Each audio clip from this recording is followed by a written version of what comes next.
and I found like little techniques I could use in my playing, like a little slide and stretch technique, which is, for lack, I couldn't think of anything more original to call it, but like.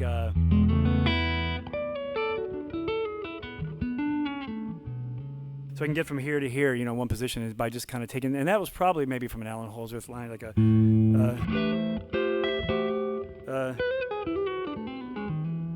taking like A minor, like wherever there's a half step, or even if sometimes if there's not, to the major 7 of the A minor.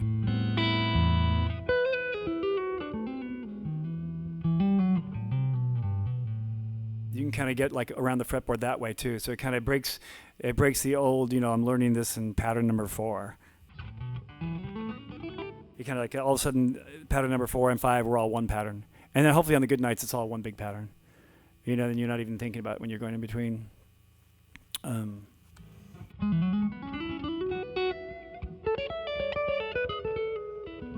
But that's how I practice. I have a thing that I talk to my students sometimes too, because they always ask me about playing over chord changes, and I don't know what the secret to that is. Except just knowing all your scales. To me, playing over chord changes or playing over real book songs is like typing. I remember when I was in high school, I used to, I took, just to get out of whatever classes I could get out of, I took like a few quarters of typing, and I got pretty good where I could see another piece of what I was supposed to be typing. I just typing, not even looking at the keys. I just knew where all the letters were, right? So it's kind of like that with guitar. You just kind of know where all the notes are, and then you see all of a sudden you see a B altered chord. You just kind of know, G minor. B flat major 7, and it's all like kind of right there under my fingers, so everything just kind of shifts. But the hard thing about playing over chord changes is like people seem to realize that they're supposed to be on another chord change, like half a measure after the chord's already happened. So I have this thing that I kind of told my students that it's kind of like practicing time with no time, where you're working on a phrase and you just kind of stop on the end of 4. You remember where you are in the phrase and just kind of stop yourself and see the new scale under your fingers. Like it might be a 2/5, B minor, and I might on the end of 4 I'm gonna stop. I'm gonna remember where I am in the phrase. Okay, I'm gonna go altered. I want to get. That's kind of cool. I just went up in half steps.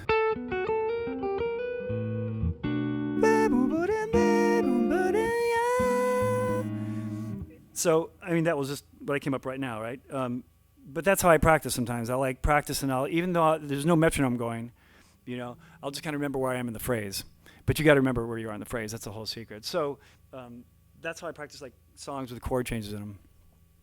I'll just take it. And I also tell my students, because some of my students can kind of half-ass play over the chord changes, excuse my French, but they'll kind of skate over by playing blues changes, which is great. A couple times through, if you can get away with blues changes over chord changes. But what you really want to hear is if they're getting inside the chord harmony. So I have them oftentimes play solos with nobody playing chords. And that's always a real telltale sign of if they're really covering the chord changes at all. Because I could just sit here and go, and you couldn't really hear the chord changes. But if I went,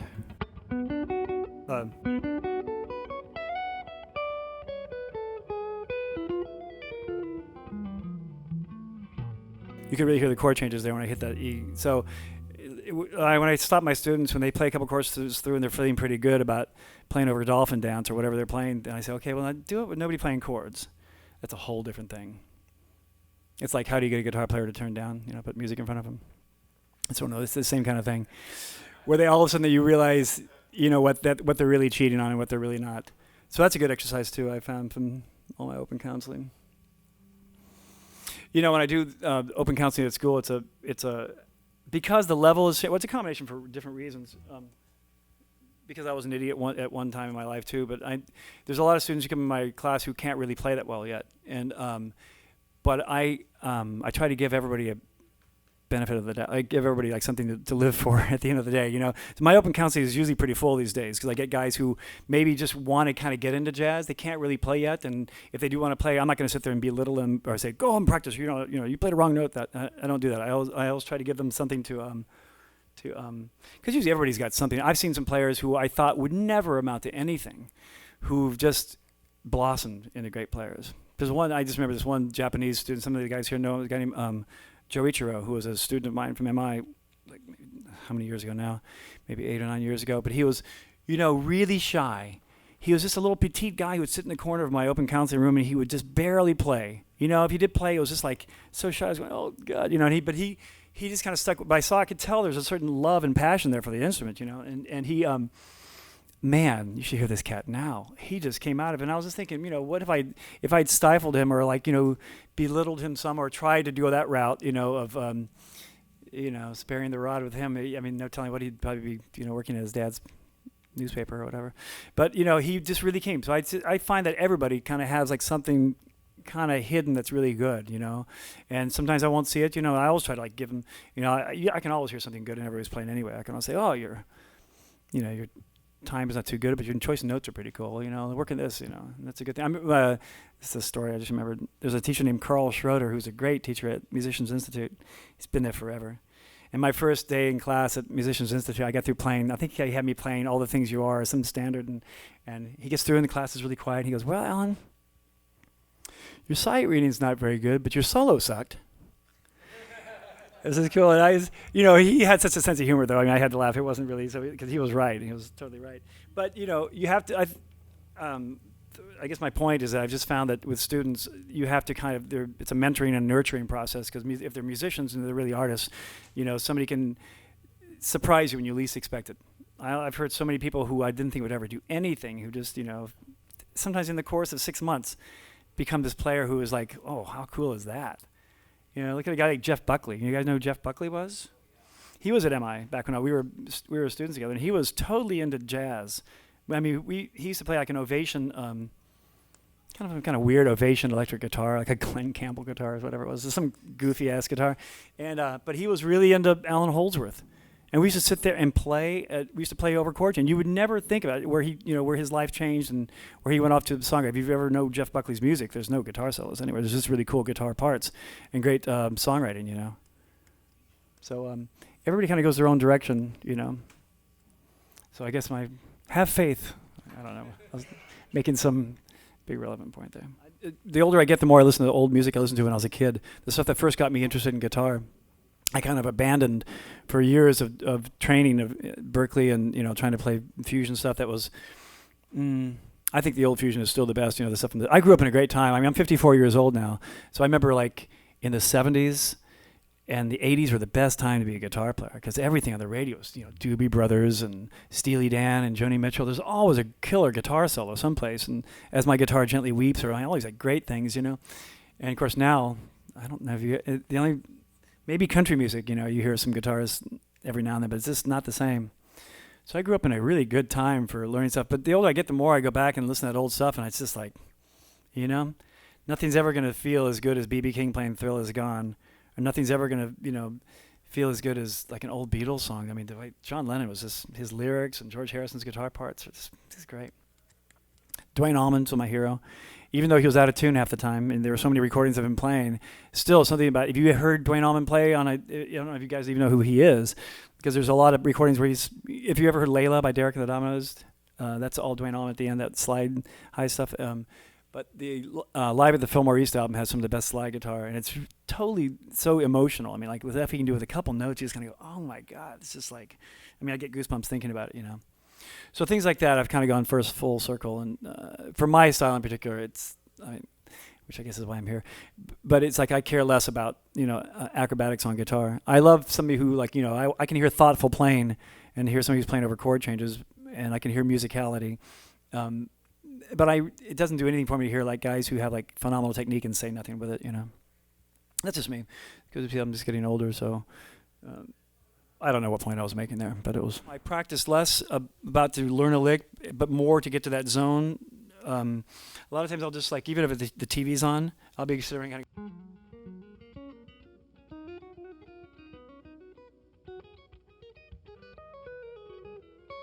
And eventually, you'll strike oil. I swear. There's something like, you know, you can keep. It might just be like you're going through the motions. It doesn't really mean anything. But then like something kind of kicks in, and I find sometimes it takes 5 minutes. Sometimes it's 5 seconds. Sometimes it doesn't happen at all.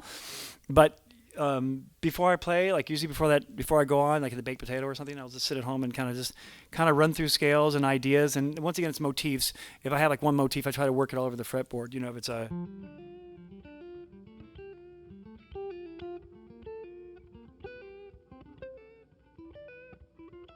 and try to hear the tone. I was just kind of working over the fretboard, just get familiar with the intervals and the patterns. That's what I do. But it's more not to learn a lick or not to get my speed up, because that's usually always kind of there. It's more to kind of try to tap into that that stream of consciousness that is where where all the kind of cool stuff happens. That's why guys, you don't need a lot of technique to do that. I mean, the guys. I think of all the guys who just know nothing about guitar theory-wise. Like Dwayne Allman probably didn't know a whole lot of theory, or Hendrix probably knew a little bit. But the magic things that happened with their guitars when they were probably not thinking about it, and it certainly wasn't because they were thinking of a diminished scale up a half step from a root of an altered chord. It was because they were just feeling it in the moment, and it was the right timing, and it was the right lick, and so I think it comes down to the passion the passion that you have for a guitar and for the way what it can do. Guitar is so expressive. That's why I'm so glad they've never been able to really sample it, because there's just so many ways to attack it. So I kind of wait for that to happen. That's what I do. And, it helps to. Once again, it's like when you do your own music. It makes it a lot easier too, because you know what the chord changes are, and you know what you're trying to emote, and what kind of feelings you're trying to express in this or that song. When I'd play with other people, even if it was as great as Gino Vanelli, doing like Brother to Brother, these big epic guitar solos, it still wasn't my stuff. I still kind of had to work out solos. For a lot of the bigger bands that I played with, I would like work out a solo, because you might only have like 8 measures to shine. You can't wait for that moment of consciousness to like hope it strikes right then. So I'd usually like have certain 2 or 3 directions to kind of go with my solos that were always inspired every night. I actually saw a long time ago. I saw Steve Morse. Steve Morse is from the Dixie Dregs, or Steve Morse. He used to play with a band called the Dixie Dregs, and they were from Georgia. And I used to live in Auburn, Alabama, which is right next to Georgia. We used to go see them all the time at this one little club. I remember seeing them one time about 4 nights in a row at this one club, because our band played there, so we got in for free. And after the second night, I said, "What is that?" I realized he was playing the same solo. He had worked out solos in certain songs. He'd worked out these solos, and they were great solos, because they'd build. And the audience is like, wow. But of course, most of the audience wasn't going back every night like me, So, sometimes you can't always rely on that, especially for like the gigs where I get hired. And I'm only using Gino Vanelli because he's probably the most recent guy, where we'd play in front of like thousands of people, and I have like 8 measures to do something really exciting. And if I'm having a bad day, I kind of want something to rely on that I know is going to work. Scott Henderson told me when he did the Chick Corea album that he worked out most of his solos before he went in, because he didn't want to go into the studio and hope that he was inspired. But you work out a solo that's still coming from you, and it's still coming from an inspired place. You're just kind of a little worked out. But it's a lot more rewarding when it's your own music, and not playing Boogie Oogie Oogie at the Ramada Inn. Not that there's anything wrong with that, but it's much more satisfying when you're doing your own thing. Okay, so I think it's about time for the other band. We're going to set up, and I don't know what we're going to do. I don't know any of their songs, so I'm going to wait till the 1-1-1 progression comes around and then play. Whenever the A minor hits, then I'm going to jump in there and play a solo with these guys. Anyway, thanks a lot. Thanks a lot to Alvas and Jeff Rivera, and hope I've given you something to go with there. Are we cool, Larry? Everything's cool?